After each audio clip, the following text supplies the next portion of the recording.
नसीब, अमर और महेश 3 भाई थे। नसीब सबसे बड़ा था और माँ बाप के मरने के बाद अमर और महेश को उसी ने पढ़ा लिखा कर बड़ा किया था।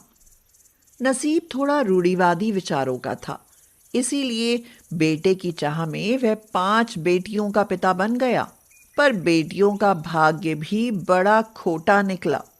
पहले बेटियों की माँ गुजर गई और अब नसीब भी चल बसा। नसीब की लाश पर 5 बेटियां कनक, महक, कोमल, लता तथा रेखा रोते हुए, बापू, लौट आओ ना बापू। हम 5 बहनों को अनाथ करके मत जाओ बापू। बापू, पहले माँ और अब आप भी हमें छोड़ चले। नसीब की 5 बेटियां फूट फूट कर रोए जा रही थीं कि तभी उनके चाचा अमर और महेश उन्हें शांत करने की कोशिश करते हुए कहते हैं, बेटी, हमारे होते हुए तुम सब अनाथ कैसे हुई? अरे हम भी तो तुम्हारे माँ बाप हैं बेटी। हमारे होते तुम्हें अनाथ कौन कह सकता है। हम तुम्हें सगे माँ बाप की तरह रखेंगे। यह कहकर दोनों भाई नसीब की 5 बेटियों का धीरज बंधाते हैं। जिस घर में वे सब रहते थे वह बनाया तो नसीब ने था, पर अब उसके मरने के बाद उस घर के मालिक अमर और महेश ही बन गए थे। वे दोनों तो खुद को नसीब की बेटियों का पिता ही मान रहे थे, मगर उनकी पत्नियां उर्मिला और गरिमा उन्हें अनाथ समझकर उन पर अत्याचार करने लगी थीं। सुन रही रेखा, तू सबसे बड़ी है। आज से तू ही सबके लिए खाना बनाएगी। और सुन ए लता, तू अपनी इन 3 बहनों के साथ मिलकर घर के सभी काम करेगी। यह मत समझना कि तुम 5 बहनें हमारी छाती पर बैठकर मुफ्त की रोटियां तोड़ोगी। काम करोगी तो ही खाना मिलेगा। हाँ। एक दिन वे 5 बहनें स्कूल जाने के लिए तैयार होने लगती हैं तो उनकी चाची उर्मिला और गरिमा को उन पर बहुत गुस्सा आता है। उर्मिला गुस्से से बोली, आज से तुम सबका स्कूल जाना बंद। तुम स्कूल चली जाओगी तो घर के काम क्या तुम्हारे माँ बाप आकर करेंगे? हाँ। और सुनो, तुम्हारे चाचा पूछें तो कहना हम खुद ही पढ़ना नहीं चाहती हैं। अगर ऐसा नहीं बोला ना तो तुम 5 को कान पकड़कर घर से बाहर कर दूंगी। हाँ, और पिटाई करेंगी वो अलग। ठीक है चाची, हम यही कहेंगी। रेखा और लता थोड़ी सयानी हो चुकी थी और अपनी चाचियों के बर्ताव को अच्छे से समझती थी, मगर हालात से मजबूर होकर चुप ही रहती थी और जो चाचियां कहती वे उसे मान लेती। रेखा, अरे कहाँ मर गई कमबख्त? क्या क्या है चाची? दिख नहीं रहा क्या है? मैं तैयार होकर कहीं बाहर जा रही हूँ। जल्दी से मेरे सैंडलों को साफ करके ला जा। कभी खाना तो कभी बर्तन, कभी झाड़ू पोछा तो कभी कपड़े। 5 अनाथ बहनों को काम करते करते सुबह से शाम हो जाती, पर काम खत्म न होता।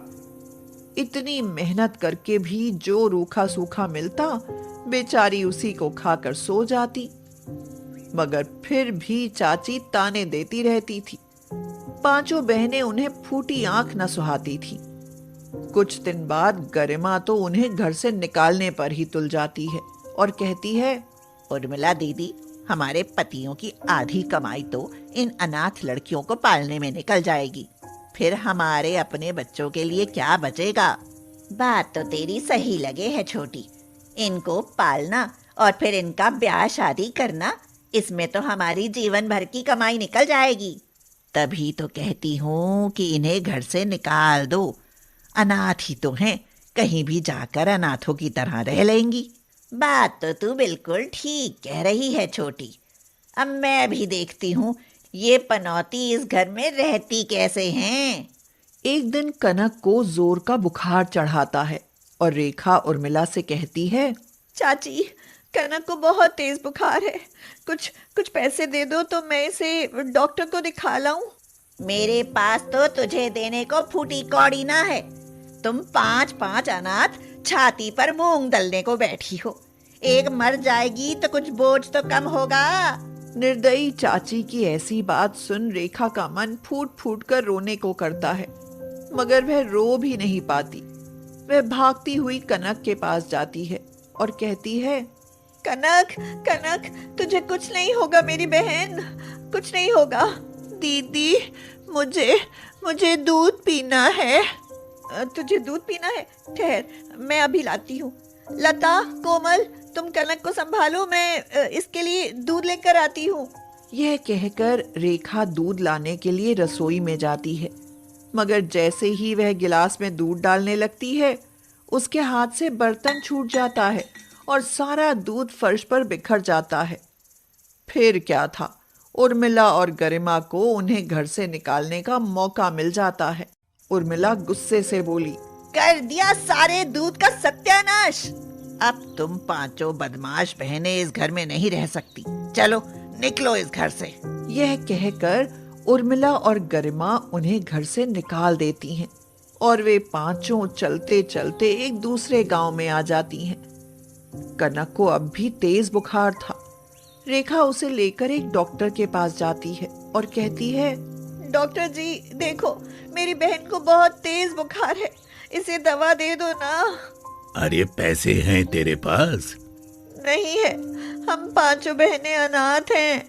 चलो भागो यहाँ से, यहाँ बिना पैसों के दवा नहीं मिलेगी। पांचों बहनें वहां से रोते हुए चल देती हैं और चलते चलते एक जंगल में आ जाती हैं। तभी सबको बहुत जोर की भूख लगाती है।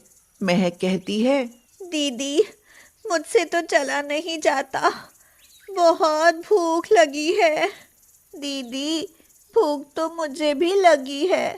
तुम सब थोड़ी हिम्मत रखो मेरी बहन, इस जंगल में कुछ तो खाने को मिल ही जाएगा, बस थोड़ा आगे चलो। वे सब कुछ आगे जाती हैं तो उन्हें एक झोपड़ी दिखाई देती है और वे झोपड़ी के सामने खड़ी होकर चिल्लाने लगती हैं, हम बहुत भूखी हैं, कोई हमें खाना दो, खाना दो। तभी झोपड़ी से एक बुढ़िया बाहर आती है और उन्हें आश्चर्य से देखते हुए कहती है, हैं, एक दो छोड़ पूरी 5-5 लड़कियां, और वो भी जंगल में। अरे कौन हो तुम और यहाँ कैसे? बुढ़िया के यह कहने पर पांचों बहनें रोते हुए उसे अपनी सारी सच्चाई बताती हैं और उनकी बात सुनकर बुढ़िया कहती है, आज के बाद तुम सब अनाथ नहीं हो। मैं हूँ तुम्हारी दादी और तुम मेरी 5 पोतियां। तुम सब यहीं मेरे पास रहो। यहाँ जंगल में बहुत सारी जमीन है, हम सब मिलकर खेती करेंगे और आराम से रहेंगे। उस दिन से कनक, महक, कोमल, लता और रेखा पांचों बहनें बुढ़िया के साथ रहने लगती हैं।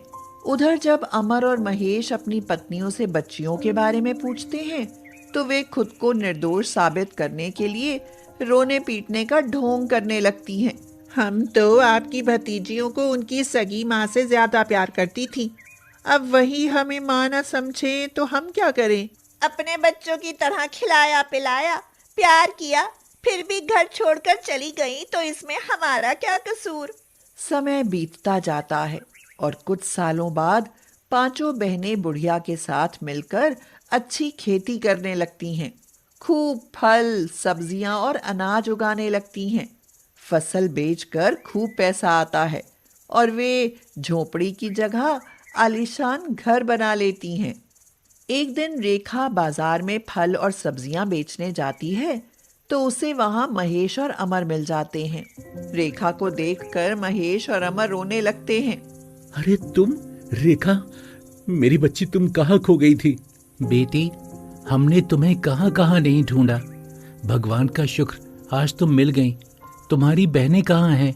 वो भी मेरे ही साथ रहती हैं चाचा, हम सब बहुत खुश हैं। पर तुमने अपना घर क्यों छोड़ा? अमर के यह कहने पर रेखा उनको सारी बात बताती है तो वे सहम ही जाते हैं। उनको उर्मिला और गरिमा पर बहुत गुस्सा आता है। हमारी पत्नी ऐसी निर्दयी और मक्कार होंगी, हमने सपने में भी नहीं सोचा था महेश। भैया, अब हम ऐसी नीच औरतों को अपने घर कभी नहीं रखेंगे। यह सच सामने आते ही अमर और महेश अपनी पत्नियों को घर से निकाल देते हैं और अपने बड़े भाई की बेटियों को लाने के लिए उनके घर जाते हैं, मगर वे उनके साथ चलने से मना कर देती हैं। चाचा, हम यहाँ बहुत खुश हैं, हम यहीं रहेंगे। चाचा, आप भी हमारे साथ यहाँ रहो ना। बेटियों की खुशहाली देख अमर और महेश उनके साथ रहने को तैयार हो जाते हैं और फिर कुछ दिन बाद पांचों बहनें उर्मिला और गरिमा को भी वहां ले आती हैं।